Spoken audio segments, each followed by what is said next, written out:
really want to draw out basically the stuff that you guys shared this afternoon because it was nice and tight, and maybe it'll catch up people who haven't read the blog or seen the video about your basic story. With just the generic question. So what is it like for you and you guys to be homosexual and Mormon? That is actually a good question because I honestly don't know if it's been posed to us in that particular way. My experience of being homosexual and Mormon is generally pretty good. I feel like I've had some lucky breaks along my path, and for which I'm very grateful. This being one of my many lucky breaks, and so it's been decent. I feel pretty good about my experience as a homosexual and as an LDS person.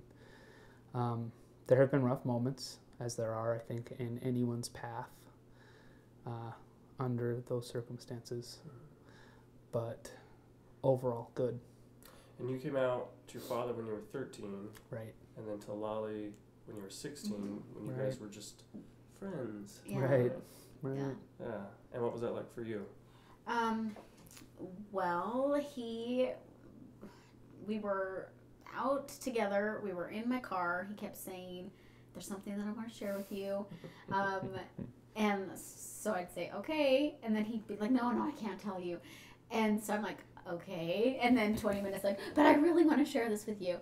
And so he made me guess what this big thing was, which is never a good thing to make someone guess that you're gay. But I can understand. Yeah. I would have done the same thing. He was scared, and so he said, "Can you guess this thing?" And so I asked him, "Are you gay?" And because you had a sense. Yeah, I did have a sense, and he said no. And what I would have said. Right. then I was like, "Oh, good." Yeah. And then he got this look on his face, and I realized that he was. And I said, he said, "Why did you say oh good?" And I said, "Just because I know that that's a hard thing to deal with." And then it was like, "You are gay, aren't you?" And he said, "Yeah." And so the next thing I said was, "Well, what are you going to do about it?" Because, growing up Mormon and realizing that you're gay, I had no idea what his plans were. Right. And so which is funny because I had not really fleshed it out at all. No one had asked me that question. Wow. I mean, because there's a lot of expectations. There's a lot of should do's, but I had never had anybody pose the question of no, you specifically what is your plan? How are you going to? Yeah. What's your life going to be like? And so I remember us having this conversation, because we talked for hours and years about this, because I was the only one he had told outside of his parents for years. And so I just remember being like, "No, you've got to decide. This is not some passive thing. Wow. You've got to decide what you want for your life." And so we talk about, the realities. I'm going to cut you off.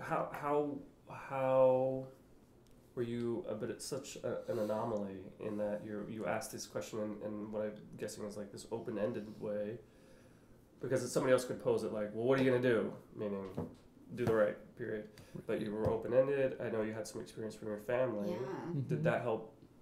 Tell me about that, and did it inform you? Yeah, I mean, my grandpa was gay, and so I had just seen it in his life. I was not really close to him because he left my grandma when I was 1 and went and moved to Hawaii, and so he was not really a big part of my life. But I don't interrupt. Yeah. And the reason why I felt comfortable talking to her about it is because when we were in junior high, we used to sit at the same lunch table, and So she came into lunch one day, and I was like, and she had come in late to school, and I was like, where were you? And she was like, oh, I was at a funeral. And she was like, and I was like, whose funeral? She was like, my grandpa's. And I was like, oh, and somehow it came up. She was like, somehow it came up that he had been cremated, and he was cremated because he had died of AIDS.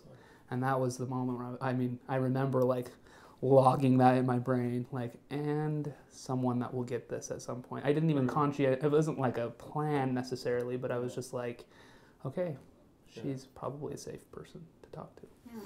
Well, and when I was 10 was when my grandpa had moved back to Utah, and we went to his apartment, and I put 2 and 2 together and realized that he was gay.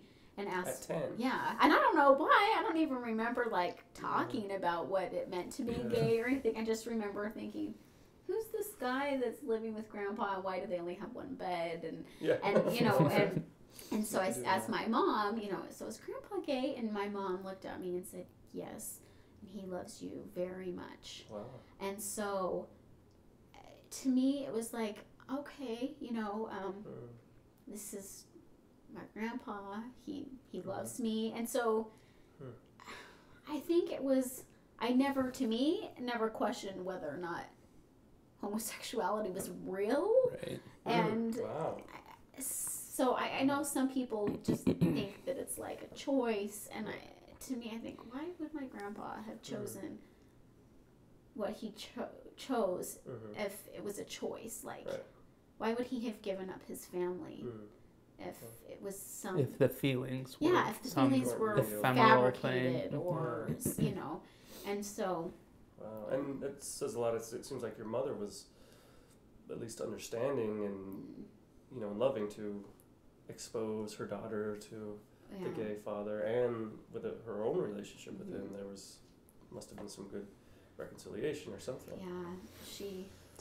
Yeah, I mean, it was hard, but sure. The whole situation was difficult. There were hard difficult words for everyone. Yeah. It's hard. Yeah. Sort of abandonment is abandonment. Right. If that's what it was, so. Yeah.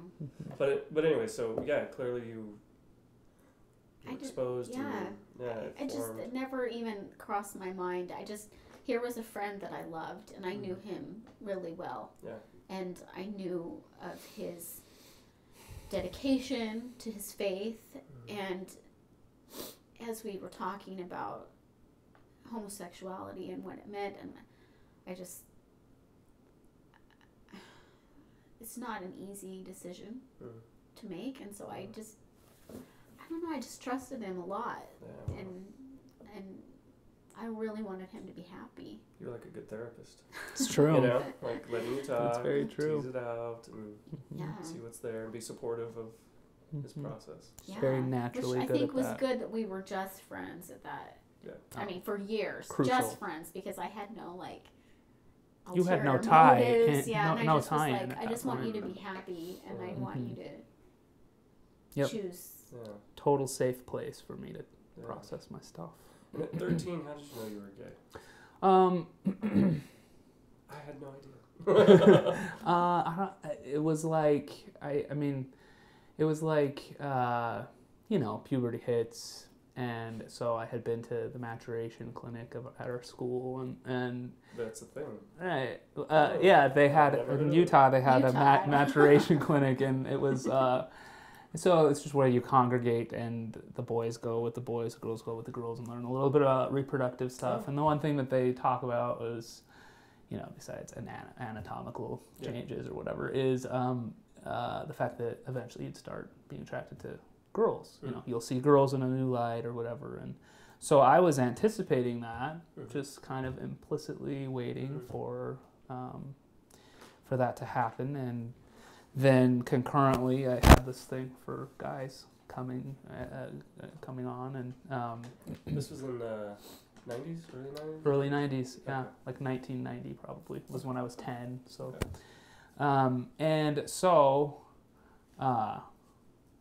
And then just at some point, I think I was 13. It was in my 8th grade year. I don't remember the epiphany specifically, but it just occurred to me that the girl thing, it wasn't going to come. And this thing for guys was its replacement. Wow. And That's a lot of clarity for 13. 13's crazy. Yeah, I don't know what that was all about. I know, And then it's you had weird. enough clarity to take it to your dad. Yeah. Like guts and clarity and, Yeah. you know. He had fostered a really good relationship with me, such that, Yes, yeah. I mean, we've had moments of strain as well, but he had fostered a really good, especially around sexual issues. He had always been, you know, like anytime I had a question about a word or any, you know, a word I had heard or a concept that I didn't know what it meant, I would take him downstairs. And it was around that time that I was taking him downstairs to my room quite a lot, you know, like, what does this mean? Wow. Maybe almost, I don't know. I don't know if subconsciously I was testing the waters or Sure. I don't know. But then, yeah, finally I was like, let's go downstairs again. And it was a different conversation. And you really felt like I'm gay. Oh, yeah. It was definitely, well, there was no question in my mind. Like, I kind of go back to the same question. How did you know? Like what? ah, So was you mentioned an absence of attraction to girls. Yeah, no that attraction to girls. You had been given this cultural sign that you should be. Right. So when the absence was there, it was a noticeable absence. Right. And an extremely potent, very, you know, human attraction to males. What did that look or feel like? Compelling. Like I don't really know. Like like you know, because some guys early on in maturation were just like, oh, I just really wanted to be with them and be like them and no. have the awesome body they have. Yeah, it was not Yeah. really. I mean, it was. It was all. I mean, it was just basic sexual attraction. You know. I mean, I'm sure there was that stuff as well, but it was just like being aroused by, you know, like it was very, it was just very real. In a way, that's a total blessing of clarity. You didn't go through the 6, 7, 10 years of like, oh, it's just this. It's right. It's not that. It's this. Yeah, and I don't know what to attribute that. You've always clarity been to. very self-aware. Yeah. And introspective, and not to say that other just people kind of aren't, real. but yeah, you have a way of just acknowledging your feelings for what they really are. Right. And I am ridiculously honest to the, you know, like I cannot tell a lie, basically. Yeah. Like I really can't. Right. And so Why bother? really it's true.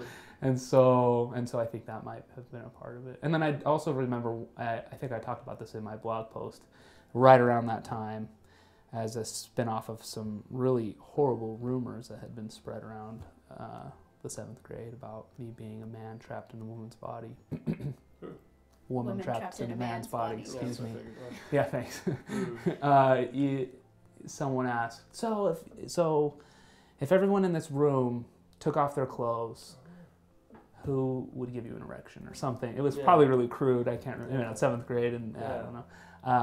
And this was a girl asking the question, and you know, I didn't tell her the answer, but I knew it internally. Yeah. Like that question, I think might have been one of those key moments where I was like, I can't lie to myself. Yeah. There is a clear answer here, and it is the guys for sure, and definitely not the girls, like at all.